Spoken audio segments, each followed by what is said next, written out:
From Washington, this is VOA News.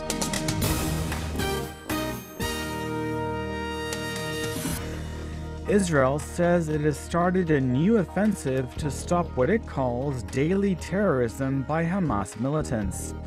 And Vietnam's fishermen call on China to free a detained Vietnamese fishing crew. I'm Michael Lipin reporting from Washington. Israel says it has begun a military offensive against Palestinian militant group Hamas in the Gaza Strip. The launch of the operation, which Israel calls Operation Protective Edge, comes a day after Hamas militants who control Gaza sharply increased their rocket campaign against southern Israel. Israel says more than 80 rockets struck its territory on Monday, the most intense barrage from Gaza so far this year. Israeli authorities say one person was wounded by a rocket that hit the Israeli city of Ashdod. Hamas had vowed revenge for the deaths of 7 of its members inside a tunnel in Gaza on Sunday. It blamed Israel for the deaths, but Israel denied striking the tunnel. Meanwhile, Israeli investigators say 3 Jewish extremists arrested in connection with the killing of a Palestinian teenager have confessed to the crime and reenacted it for authorities. Israel detained the extremists and 3 suspected accomplices on Sunday, 4 days after the 16-year-old Palestinian Mohammed Abu Qadir was found burned to death in East Jerusalem. His killing sparked days of rioting by angry Palestinians in East Jerusalem and Israeli Arabs in northern and southern Israel. Israeli authorities believe the Jewish extremists killed the Palestinian youth in revenge for last month's kidnapping and killing of 3 Israeli teenagers by suspected Hamas militants. Afghan authorities have released preliminary results from last month's presidential runoff election, showing Finance Minister Ashraf Ghani well ahead of his rival Abdullah Abdullah, who led the first round of voting. Abdullah has accused Ghani's supporters of carrying out massive fraud. Ayaz Gul has more from Islamabad.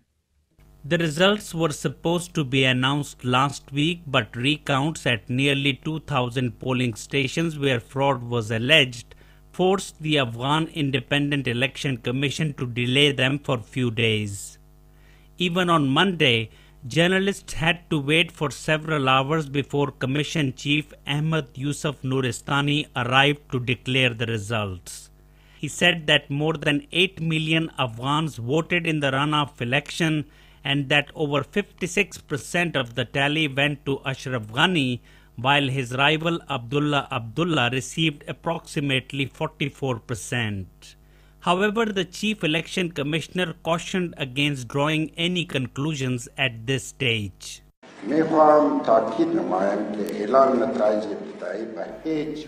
Nouristani says the announcement of preliminary results does not mean that the leading candidate is the winner, adding that probe into rigging complaints might change the outcome.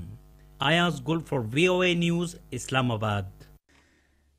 A Vietnamese fishing association is demanding that Chinese authorities release a Vietnamese ship and crew taken into custody in the South China Sea last week. Beijing has said its security forces detained 6 Vietnamese fishermen on July 3rd off the Chinese island of Hainan. But the deputy leader of Vietnam's Fisheries Association said China carried out the arrests to the southeast in waters near the Paracel Islands. Speaking to VOA's Vietnamese service, Vo Van Trak said, in reality, the fishing boat was operating within Vietnam's waters. Fishermen who witnessed China's capture of the boat and the Vietnamese unit overseeing fishing ships have confirmed that the incident took place within Vietnam's sovereignty. Well, Vietnamese state media say Hanoi has demanded that Beijing reveal the exact location where the incident took place.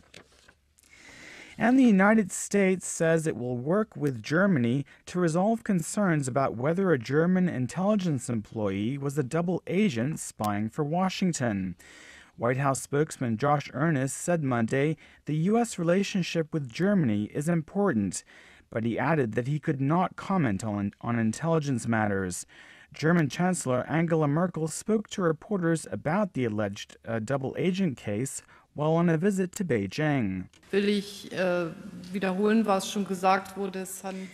She said the reports that a German intelligence employee spied for the United States would be serious if they are proven to be true.